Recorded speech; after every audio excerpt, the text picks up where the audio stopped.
Roll the tape. Tape is rolling. The AV cart.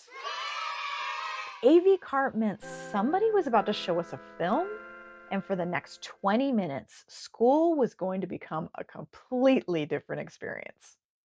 The first thing that you need to understand is that these films looked like they had been made by 3 guys, a cheap camera, and someone's unemployed uncle. The film could have been released on a Tuesday. By Thursday, it already looked like it had survived a house fire. The colors were faded. The audio sounded like it was being played from the bottom of a swimming pool. There were mysterious scratches all over the screen that nobody could explain. And there was always one giant vertical line running through the entire picture that had apparently been there since the beginning of time. We just accepted the line. Oh, look, the giant scratch is back. Great. The acting was something else entirely. Educational films featured the worst child actors in human history. Oh, no, not me. I never did anything to hurt you. Fun to eat. Right. Shouting, it's really irritating. I can't digest my food very well. The flipper wants to change the whole park, and you drew them in. Golly, man, that's really great. The drug films. Last but not least, you glug. Every single drug film followed the exact same formula. A completely normal kid gets offered marijuana at a party. 30 seconds later, his grades drop, his friends leave, his girlfriend dumps him, his dog is disappointed, the economy collapses, a meteor hits Earth. The message was basically that one joint would immediately turn you into a jazz musician living under a bridge. They both smoke pot. That's jive talk for marijuana. What do you know about pot? Pot? Is that what you call it? And you laugh a lot. You feel like you're the biggest person in the world. Lots of things make you feel funny. Drugs are like that. Even at 12 years old, we were sitting there thinking, that seems like a significant logical leap. But nobody said anything out loud because then the teacher would have had a conversation about drugs. And the teacher had made very clear through the existence of this film that she was not doing that today.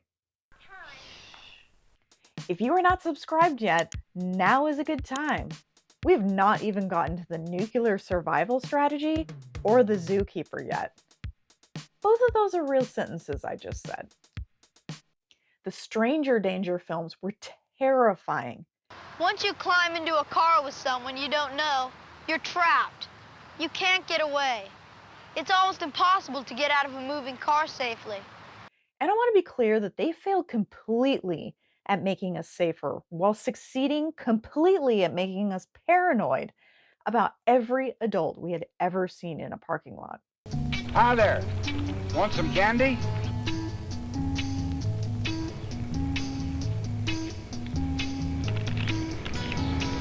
That's good.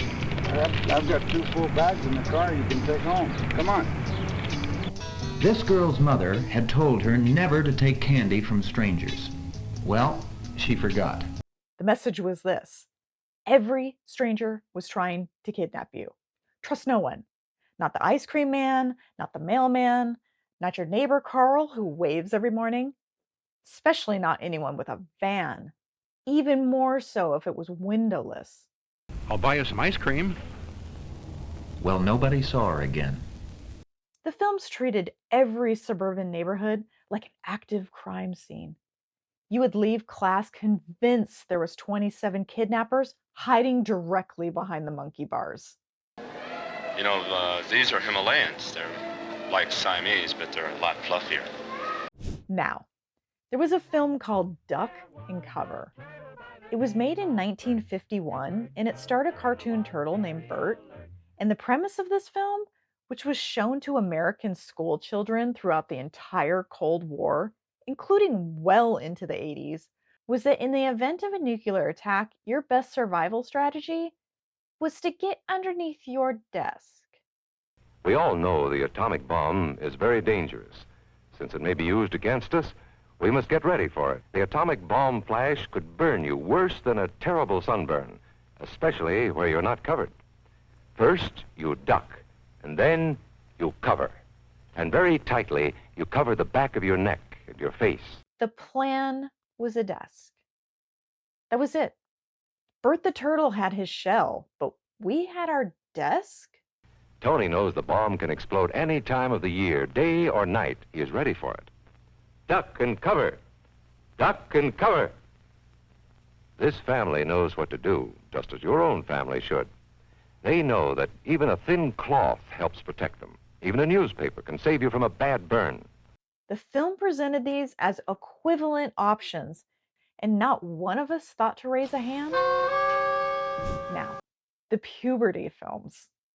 At some point in elementary school, they divided the class by gender and showed each group a film about what was about to happen to their bodies. The boys' film was called Am I Normal? It was made in 1979. Men have their own baseball bat. What was this? A wet, sticky spot on my bed. 3 people sat on it before it finally snapped off. And at one point in this film, a boy has a question about puberty and asks a zookeeper. A zookeeper. Well, this question, it's kind of a biological kind of thing. Shoot. And says, You've come to the right man for the answer. Let's face it, in this job, I see a lot of penises. Animals' penises, that is.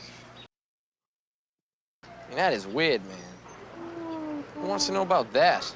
This film was distributed to schools by adults who had watched it first and approved it. Meanwhile, the girls were in a separate room watching Dear Diary. I still haven't gotten my period. This is a boy.